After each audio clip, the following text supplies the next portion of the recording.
Alam niyo, hindi lang ako makakatulog. Alas 4 na ng umaga. Ah, yung Comelec ba? Parang nakakalimutan natin Nandiyan pa ba kayo? Bumabaha na ng mga reklamo eh. Parang tahimik yata kayo. Ano na ito? Meron pa nga isang video, naka-display lang daw yung PCOS. Yung iba naman, tinatambart na lang. Sa bagay, hindi nga kayo nag-iimbestiga. Pero sigurado ko, teka muna, mananawagan na ako sa ating mga OFW na mayroong mga problemang ganyan.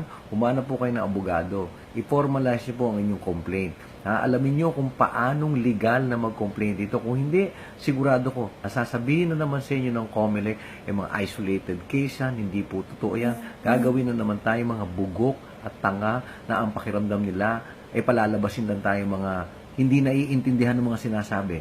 Diba? Tayo nga daw mga bobo, tanga. Kaya, gumawa tayo ng hakbang na mas tama. Paano kayo na abogado? Okay? Tulog na ako.